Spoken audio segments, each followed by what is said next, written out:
She had always believed family was the one thing she could depend on. Blood, after all, was supposed to be thicker than water. But what do you do when the person holding the knife isn't a stranger, but your own sister? In a matter of weeks, she lost her fiancé, her trust, and her entire sense of belonging, all because of a betrayal so deep it still echoes through her life. And when she refused to attend their wedding, her family turned on her. This is the story of how betrayal destroyed not only her love, but her entire family. Chapter 1. The Perfect Beginning That Wasn't. Amelia Hartman was the kind of woman who believed in happy endings. She had a steady career as a graphic designer, a small but close circle of friends, and most importantly, she was engaged to a man she thought was the love of her life, Ethan Wells. They had met 4 years ago at a friend's barbecue. Amelia wasn't even supposed to be there at the day, but a last minute invitation changed everything. Ethan was tall, charming, with the kind of smile that made you feel seen in a crowded room.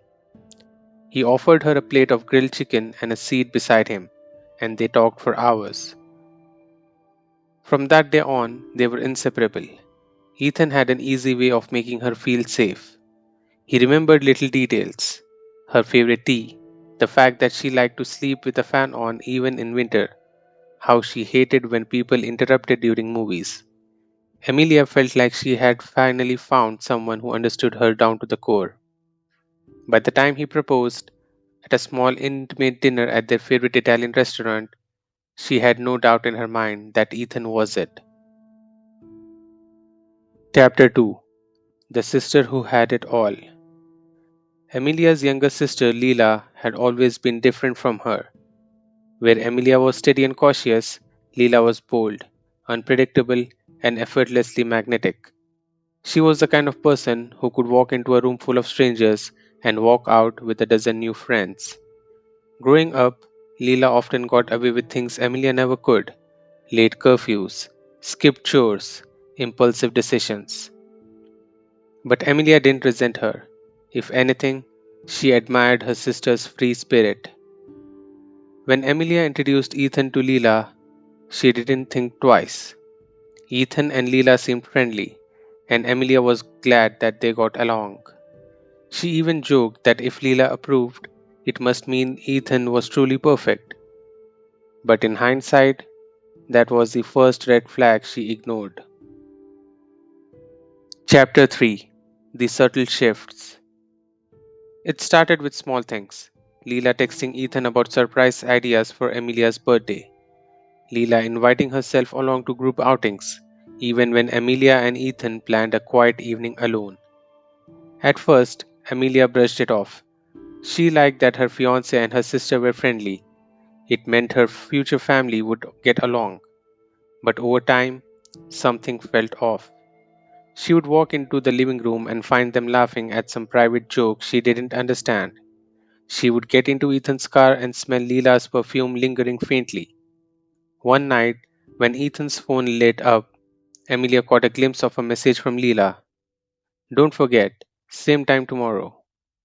When she asked, Ethan claimed they were planning a surprise for her. Leela echoed the same story. Emilia felt uneasy but didn't push it, not wanting to seem paranoid. Chapter 4. The Night That Changed Everything. 3 months before the wedding, Emilia came home early from work. She had been feeling sick and wanted to rest. As she approached the apartment, she noticed Ethan's car in the driveway, which was odd because he had told her he was working late.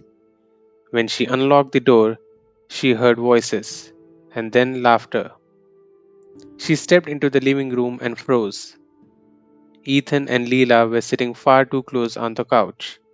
His hand was resting on her thigh, and the way they looked at each other, it was the kind of look Emilia thought he reserved for her. The air left her lungs. Leela jumped up, stammering something about just talking. Ethan's face went pale. Emilia didn't scream. She didn't throw things. She just walked out. Chapter 5. the truth comes out. The next day, Ethan came to her apartment, saying he and Leela had developed feelings and didn't want to lie anymore. He claimed it just happened, that they couldn't help it. Leela called shortly after, crying, saying she never meant to hurt Emilia, but that she loved Ethan. It felt like a nightmare. Emilia kept thinking she would wake up and things would be normal again, but reality was cruel. They were not sorry for falling in love, they were sorry for getting caught. Chapter 6. The Wedding Invitation. A month later, Emilia got a pastel envelope in the mail. Inside was a wedding invitation for Ethan and Leela. She stared at it, numb. The date was only 3 months after what should have been her wedding day. When she refused to go, her parents were furious. They said family came first, that she needed to be the bigger person. Her mother accused her of being dramatic, her father of being selfish. But Emilia knew attending that wedding would destroy what little of herself she had left. Chapter 7. The Day She Chose Herself. On the day of the wedding, Emilia packed a small bag and drove 3 hours to a quiet cabin by the lake. She turned off her phone. She didn't want to see the photos, didn't want to hear the music in the background of family group chats. She sat on the porch that night, watching the water shimmer under the moonlight, and realized something. Sometimes walking away isn't weakness, it's survival. Emilia's decision not to attend split the family in two. Some relatives sided with her, others with Leela and Ethan. To this day, she hasn't spoken to either of them.